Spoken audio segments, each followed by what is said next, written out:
Alors, bonjour tout le monde. Aujourd'hui, je vais essayer de faire un petit résumé de cours pour le cours des batteries. Alimentation continue, ça va vous aider pour un petit peu réviser pour les DS. Donc, je vais commencer tout d'abord par expliquer l'essence de transfert d'énergie en mode de fonctionnement. Donc, comme vous savez, chaque système il se compose d'une source d'énergie et bien sûr d'une charge, mais parfois on besoin d'assurer une alimentation continue, comme les alimentations de secours dans les hôpitaux. Donc, dans les hôpitaux, c'est un secteur qui est vraiment d'urgence, donc il faut toujours garder une énergie qui est continue. Parfois, donc, dans les hôpitaux, il y a la coupure d'énergie électrique des secteurs, donc on aura besoin d'un élément de stockage qui est le sujet dans notre cours. Donc, il y a toujours le sens de source vers charge. On parle d'une décharge de la batterie. Et quand parfois la charge, il donne une énergie à la source, c'est un sens de charge. Donc, un système qui se compose d'une batterie, c'est un système qui est bidirectionnel au niveau énergétique. Il y a le mode de fonctionnement, soit génération, stockage, restitution dans le cas de charge vers source et conversion. Parfois, on aura besoin de faire une conversion d'énergie potentielle, par exemple, dans le cas de châteaux d'eau, dans les fermes, on transforme l'énergie potentielle de l'eau vers une énergie mécanique qui va faire tourner des turbines et qui va nous donner une énergie électrique. Et parfois, dans les photovoltaïques, on fait la conversion d'une énergie lumineuse à une énergie électrique. Donc, c'est ça l'essence de transfert. Donc, il faut savoir que les batteries, ce sont des composants qui peuvent être fabriqués par différentes technologies. Il y a des composants qui sont définis à base de plombes acides, nickel, cadmium, du lithium, ion, lithium et d'autres technologies. Donc, je vais essayer de contacter un expert qui a déjà fait des études sur les batteries et vu expliquer les types de technologies, Inch'Allah, dans le futur. Donc, il faut toujours savoir que n'importe quel composant, il est caractérisé par des constantes. Dans notre cas, les constantes de caractéristiques de la batterie, c'est sa capacité de stockage et capacité de décharge, son énergie de stockage, sa résistance interne et la profondeur de décharge. Donc, avant d'expliquer un petit peu les caractéristiques, je vais essayer de vous expliquer un petit peu la différence entre les technologies. Donc, on peut les définir suivant les rendements. Donc, vous pouvez voir les plombes acides, un rendement qui est entre 70% jusqu'à 85%, et le lithium qui possède un rendement qui est plus élevé, un rendement entre 95% jusqu'à 85% pardon, jusqu'à 90%. Donc, bien sûr, il y a aussi la densité énergétique. Donc, vous pouvez voir ici, l'énergie, c'est en Wh et le poids en kilogrammes. Donc, plus que la technologie est développée, plus que la densité énergétique en kilogrammes est plus grande. Ça veut dire, qu'est-ce que ça veut dire la densité énergétique? Tout simplement, euh, moins de poids, moins de matière, on stocke plus d'énergie. Donc, on peut voir ici dans le tableau que le lithium, il possède une densité énergétique très grande par rapport aux plombes, c'est-à-dire si on utilise une batterie à base de lithium, donc elle sera moins lourde et il stocke plus d'énergie. Donc les caractéristiques qui sont bien sûr qui sont très faciles à comprendre, c'est la capacité. La capacité, c'est la multiplication du courant, la quantité de courant d'intensité qui peut être stockée et la durée de décharge, c'est-à-dire qu'il peut fournir une quantité de courant suivant une durée. Bien sûr, l'énergie, c'est la puissance fois le temps, donc U fois I, c'est la puissance. Le temps, il va donner l'énergie en watts-heure ou bien en joules. Résistance interne, donc il y a, batterie c'est un élément chauffant, donc on peut voir des dissipations sous forme de perte effet joule, donc il possède une résistance interne. Donc le profondeur de stockage, de profondeur de décharge est un élément très important pour comprendre les batteries, donc je vais les expliquer en donnant un exemple d'une batterie. Donc dans un marché, par exemple,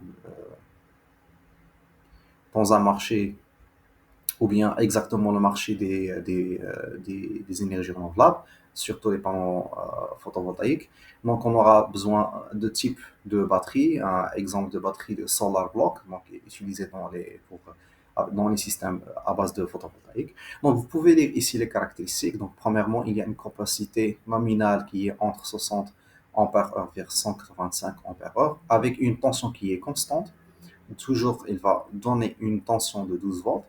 Alors, ici, on va comprendre quelle est la profondeur de décharge. Alors, il faut savoir que la capacité, la batterie, c'est comme une capacité qui se charge et de décharge. Donc, chaque charge et décharge, on peut le nommer un cycle. Donc, il vous donne ici une information que si vous voulez que cette batterie travaille suivant 3500 cycles, il ne faut pas dépasser 20% de sa capacité de décharge. Donc, ça veut dire. Donc, imaginez avec moi, on va prendre une valeur qui est facile à expliquer avec. Donc, imaginez-moi que la capacité, c'est 100 ampères heure. Donc, ça veut dire qu'chaque cycle de charge-décharge, il faut que la batterie ne se décharge pas plus que 20 ampères par heure.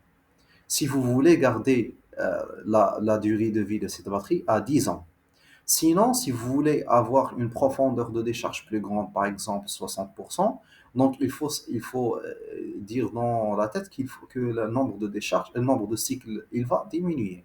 C'est-à-dire la durée de vie, si vous voulez garder dans la même durée de vie, vous ne devez pas utiliser cette batterie plus que 1200 cycles, c'est-à-dire 1200 charges et décharges. Donc si vous voulez utiliser, de consommer de la batterie 60% de sa capacité. Donc c'est ça, cette notion est très importante au niveau du dimensionnement de la batterie. Il faut le garder dans la tête si vous voulez utiliser un système dans votre type E, il faut dimensionner la batterie de cette façon. Donc je vais après vous expliquer la méthode analytique, comment on va faire le dimensionnement de la batterie. Maintenant je vais passer à un autre type de batterie, c'est le supercondensateur, et faire la différence entre les deux types de batteries. Donc les supercondensateurs, ce sont aussi des batteries qui possèdent une capacité, une énergie de stockage, une résistance interne, une profondeur de décharge. Mais la seule différence qui est entre eux, c'est que ces supercondensateurs possèdent un nombre de cycles qui est très très très élevé, c'est-à-dire un nombre de millions. Exemple de la batterie qu'on vient de voir, c'est juste un ordre de grandeur des milliers. Donc, l'utilisation de supercondensateurs, c'est une utilisation rapide au niveau de fréquence de cycle, c'est-à-dire charge et décharge, elle est rapide. Qui dit charge-décharge rapide, ça veut dire un temps de charge-décharge en quelques secondes. Donc, ça va vous paraître un petit peu bizarre comment je vais utiliser une batterie juste uniquement dans un temps de charge-décharge de quelques secondes.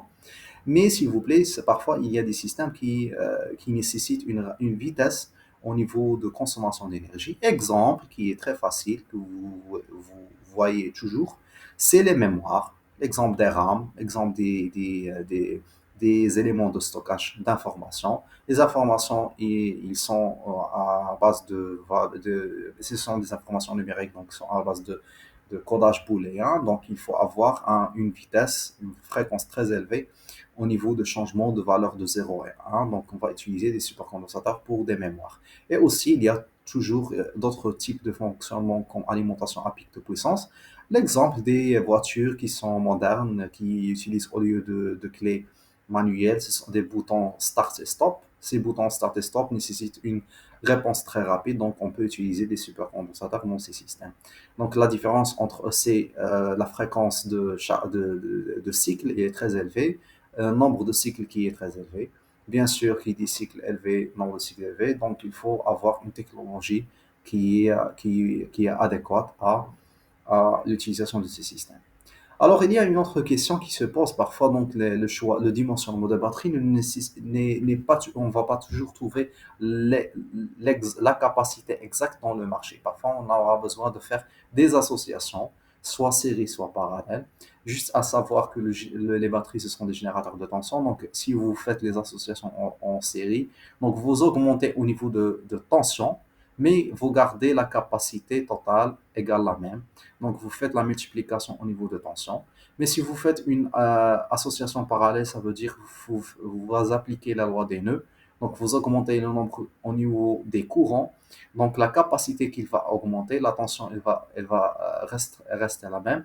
Mais s'il vous plaît, il faut toujours avoir la même tension pour toutes les capacités. Donc, vous ne pouvez pas faire une association de générateurs de tension qui possèdent des tensions différentes. Il faut faire attention à cette règle.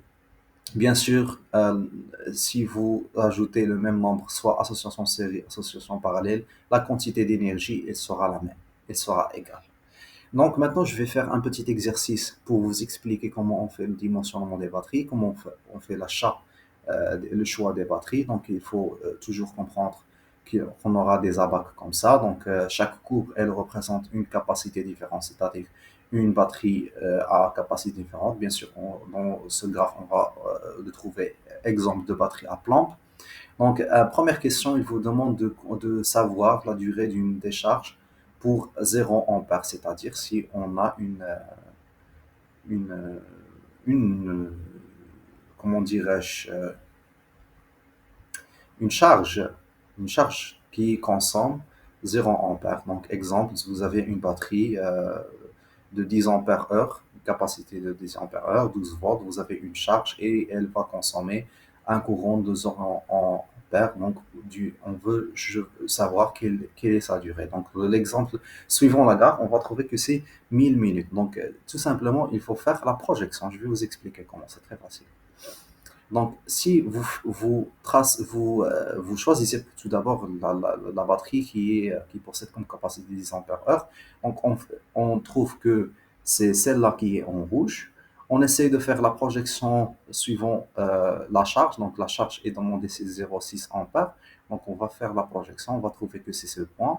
On va essayer de trouver la durée. Donc, la durée, c'est 1000 minutes.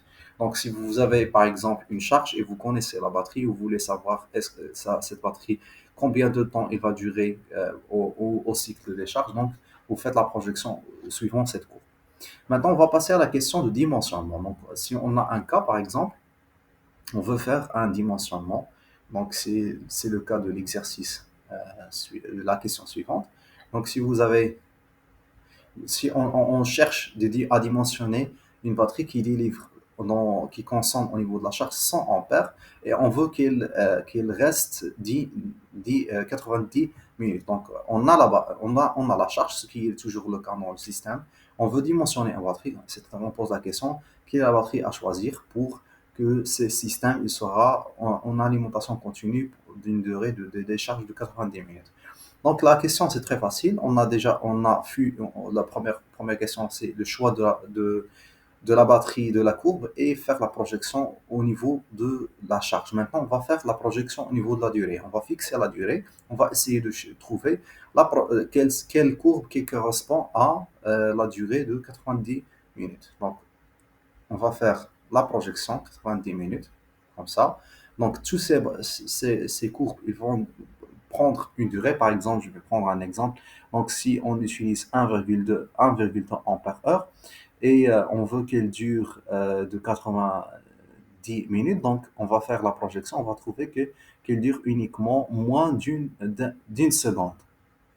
Il va délivrer moins d'un ampère. Ce qui n'est pas le cas, on a besoin de 100 ampères. Donc, on fait la projection au niveau de l'axe des abscisses. Alors, on va faire aussi la projection au niveau de 100 ampères. On va essayer de trouver est-ce qu'il y a une courbe qui va faire l'intersection. Voilà, 90 minutes. Non, je vais augmenter. Voilà, 100 ampères. On a la charge. On essaie à trouver cette batterie. On va faire la projection au niveau de 100 ampères, comme ça. Et on trouve qu'il n'y a pas de courbe ici qui correspond à 100 ampères. Ça veut dire qu'il faut nécessairement faire une association, une superposition d'ensemble de batteries qui vont faire la somme d'un courant en utilisant la droite. Donc, on va toujours commencer par la plus grande, la plus proche batterie. On va essayer de voir combien d'ampères il va fournir pendant une durée de 90 minutes. Puis, on va voir la suivante. Donc, si on fait la projection, donc, premièrement, on n'a pas trouvé, bien sûr, la batterie. Maintenant, on va essayer de faire la projection de la suivante. Et bien sûr, pas de batterie, une seule batterie. on va trouver que cette batterie, il va nous fournir uniquement 60 ampères. Donc, cette batterie, si elle est 130 ampères, avec une capacité de 130 ampères, il va nous fournir uniquement 60 ampères. Donc, on va essayer de voir la superposition après. On va essayer de chercher une autre batterie. Donc, si on choisit la batterie précédente, il va fournir 40 ampères. Donc, si on somme les deux, donc on va avoir comme résultat 100 ampères. Donc, il faut faire une superposition de deux batteries. Une batterie à 130 ampères heure et une autre batterie à 78 ampères par heure. Donc, la dernière remarque que je vais vous donner, c'est la remarque au niveau de calcul analytique de la capacité. Il faut toujours prendre en considération le choix de la capacité. Il faut toujours prendre en considération la profondeur, c'est-à-dire il doit prendre en considération le pourcentage de décharge. Donc, si vous voulez calculer, bien sûr, suivant les cycles, si vous voulez calculer, acheter une batterie, donc il faut toujours que la capacité achetée soit égale à la capacité dimensionnée divisée par le pourcentage de décharge. Donc, si on revient à l'exemple précédent, l'exemple de cette batterie, donc si on veut qu'elle dure 100 ans, cette batterie, durée de vieillissement 100 ans, l'utilisation d'un cycle de 3500 cycles, donc il faut diviser par 20%. Et si on veut que ça dure 100 ans, mais l'utilisation, le nombre de cycles, c'est 1200 cycles, donc on va diviser par 60%. Donc j'espère que j'étais clair et rapide. Donc c'était le résumé du cours des batteries. Donc n'hésitez pas de poser des questions et merci.